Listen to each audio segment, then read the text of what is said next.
Sumainyo ang Panginoon. At sumainyo rin. Ang mabuting balita ng Panginoon ayon kay San Lucas. Papuri sa iyo, Panginoon. Noong panahong iyon, sinabi kay Jesus ng isa sa mga tao, "Guro, iutos nga po ninyo sa kapatid ko na ibigay sa akin ang bahagi ko sa aming mana." Sumagot siya, "Ginoo, sino ang naglagay sa akin bilang hukom o tagapaghati ng mana ninyo?" At sinabi niya sa kanilang lahat, "Mag-ingat kayo sa lahat ng uri ng kasakiman, sapagkat ang buhay ng tao ay wala sa laki ng kayamanan." At pagkatapos ay isinaysay ni Jesus ang talinghagang ito. Ang bukirin ng isang mayaman ay umani ng sagana. Kaya't nasabi niya sa sarili, "Ano ang gagawin ko? Wala na akong paglagyan ng aking ani. Gigibain ko ang aking mga kamalig at magtatayo ako ng lalong mas malaki. Doon ko ilalagay ang aking ani at ari-arian at sasabihin ko sa aking sarili, ayan, marami na akong ari-arian. Hindi na ako kukulangin habang buhay. Kaya't mamamahinga na lang ako, kakain, iinom at magsasaya." Ngunit sinabi sa kanya ng Diyos, "Hangal, sa gabing ito'y babawian ka ng buhay. Kanino mapupunta ang mga bagay na inihanda mo?" Ganyan ang sasapitin ng nagtitipon ng kayamanan para sa sarili, ngunit dukha naman sa paningin ng Diyos. Ang mabuting balita ng Panginoon. Pinupuri ka namin, Panginoong Hesukristo. Isang magandang umaga po sa inyong lahat. Palapakan natin ang poong Jesus Nazareno. Ngayon po ay ika-18 linggo sa karaniwang panahon at linggo ni San Juan Bautista Maria Vianney. Siya po ang patron ng lahat ng mga dati po ng parish priest, pero binago na po ito at ginawang patron ng lahat ng mga pari, kung kaya tinihilingan kayong lahat na ipagdasal niyo po kaming lahat ng mga pari. At sa araw na ito, ikatlong araw na po ng pamamalagi ng imahin ng poong Jesus Nazareno mula sa Quiapo, ay bumisita dito sa tahanan ng kanyang ama, ang ating patrong si San Jose, upang maghatid ng mensahe na makakatulong para sa ating lahat. Kung nung nakalipas na linggo, lumapit kay Jesus ang mga alagad at nagsabing, "Turuan mo naman kami paano manalangin." Nagpaturo paano magdasal at itinuro ni Jesus ang kanyang pamamaraan ng pagdarasal o paglapit sa Panginoon. Ngayon naman, may lumapit kay Jesus na isa doon sa mga tao at hinihiling niya.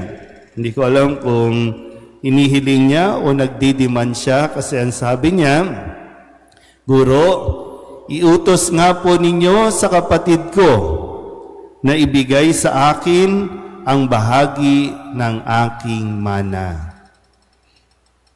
Yan. Sino po ba dito ang may mga mana? Sino dito ang may mga ipapamana?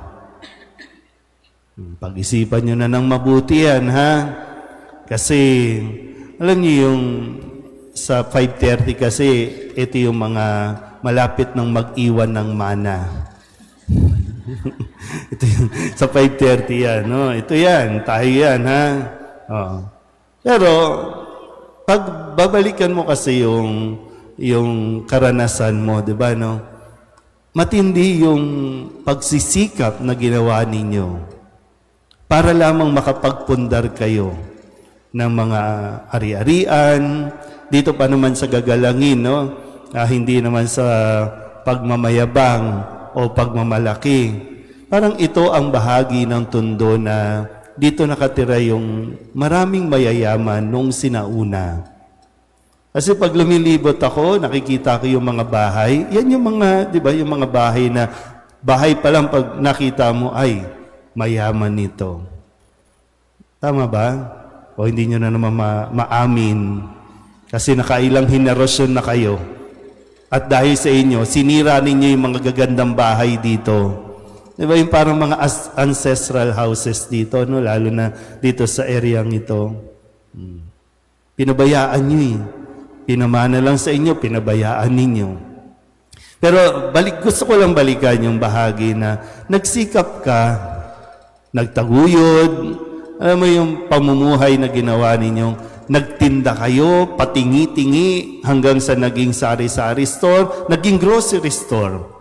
Yung mga dating parang nilalako mo lang, ngayon talagang meron ka ng sariling shop. At matindi, yung kaya mong natiis mo, kumain ka na lang ng saba, yung saging, para lang makaipon ka, makapagpundar ka talaga, maitaguyod mo. Yun ang karanasan ng marami. Pero ngayon, medyo magdahan-dahan naman kayo, no? Although, deserve ninyo yung, i-enjoy nyo naman yung pinagsikapan ninyo. Habang may lakas pa kayo, i-enjoy nyo na. Kasi malay mo, di ba, sabi nga ni Kristo dito, hangal. Ngayong gabi, babawian ka na ng buhay. Kanino mapupunta yan? Kung hindi mo pa i-enjoy yan, pero deserve mo nga na i-enjoy mo yan, lahat ng naipundar mo, lahat ng pinagsikapan mo, sige, sa'yo yan eh. Pero yung dito, naisip ko, bakit ba itong dalawang ito, pwedeng magkapatid, magkamag-anak, na lumapit kay Jesus, sabihin mo nga doon sa kapatid ko, no, ibigay yung aking mana, yung share ko.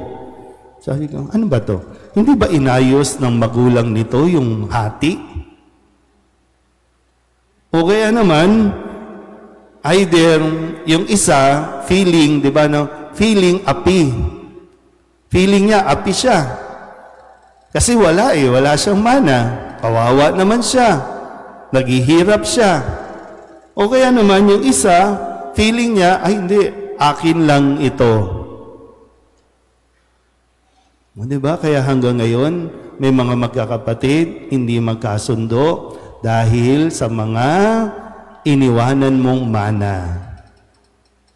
Nag-aaway-away. Halos tumanda na nga. Baka nga iba sa inyo, tumanda na't lahat. Dahil pa rin doon sa, ay kinuha yung mana ko, hindi ako binigyan ng mana. Hindi yan papansinin ni Jesus. Kung dito sa ating ebanghelyo, ha, sino ako? Para ayusin ang gulo ninyo. Ako ba'y nilagay para maging hukom ng paghahati ng inyong ari-arian?